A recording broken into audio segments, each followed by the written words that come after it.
Hi band, and welcome back. In this video we're going to go through tabs, as in tablature, and how to read them. I personally like to think of tabs as having kind of 3 layers of information.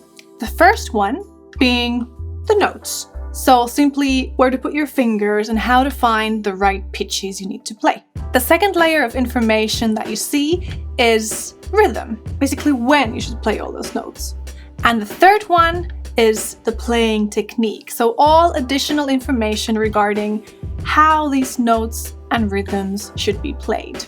The first thing you'll notice are these 6 horizontal lines, and these represent the strings of your guitar. When you look at the tab, you'll see the strings in the same order as if you would be looking at your own guitar when it's on your lap, kind of from above. So when you tilt it like this on your lap, you will see the strings in the same order than on the tab. As the top string, you have your little E string, string number 1.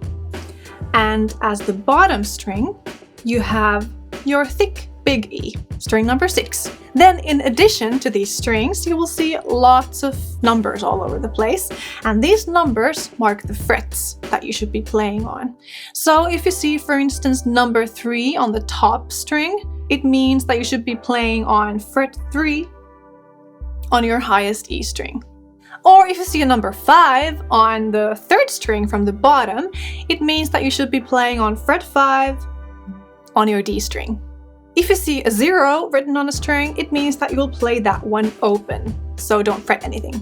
Then you might bump into cases where you see lots of numbers stacked on top of each other, which means that all of those notes should be played at the same time. So basically, you're looking at a chord. For instance, a C major chord would be written like this. And now, just by knowing these 2 simple things, which are, first of all, which frets to press down on, and second of all, on which strings, you can already start playing through a bunch of songs with the help of tabs. The second layer of information you will see on tabs are rhythms. But if you are at this point unfamiliar with beats and bars, don't worry. Often the fastest way of learning rhythms is anyway by listening to the song and mimicking it once you have the fingerings down. But it's still good to know how these things look like on paper, so let's run through that quickly. Drawn across our 6 strings, you can see these vertical lines, and in this case they are bar lines. So if you're familiar with chord charts, you might remember that in that case those lines indicate the frets, but with tablature, they're bar lines. If you see a symbol with numbers in the beginning, that's called a time signature, and it tells you 2 things. The lower number indicates what type of beats we're measuring here, so it could be usually quarter notes or eighth notes. And the higher number tells us how many of these beats make up one bar in this song. This particular one is the most common time signature in all of popular music. It's 4 beats per bar, each the length of the quarter note. And inside these bars, we of course have our notes, our whole notes, quarter notes, eighth notes, all of them. So the lengths of the notes are marked with these little stems and flags, which are exactly the same than in standard notations. But in tabs, you might see different ways of drawing them. Sometimes these stems are just drawn above the strings. Sometimes the stem is drawn all the way down to the fret number.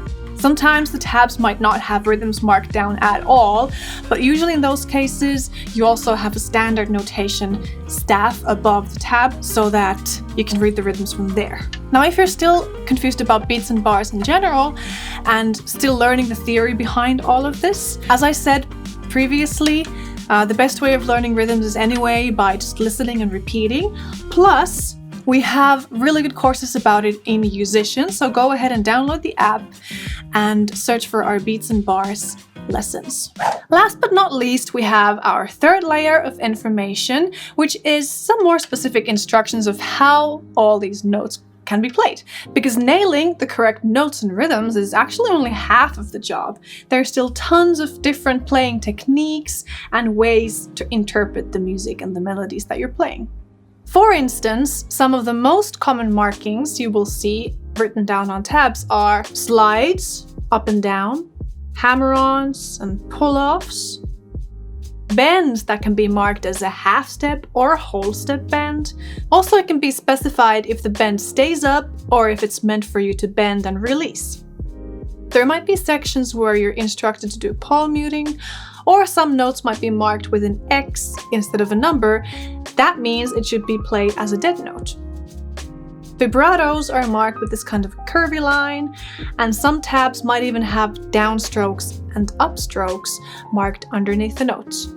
And these are not even all the possible markings you might bump into, and it might feel quite overwhelming at first to remember and understand what all of these are, but don't worry. Over time, you will learn to remember these things, and it will feel more natural to you. Now you know a bit more of what's happening in front of you when you look at tabs. Also, we have another video about reading chord charts, so if that's also something new to you, go ahead and check that out. But that's it for today. Thank you for watching, and I'll see you again in a couple weeks.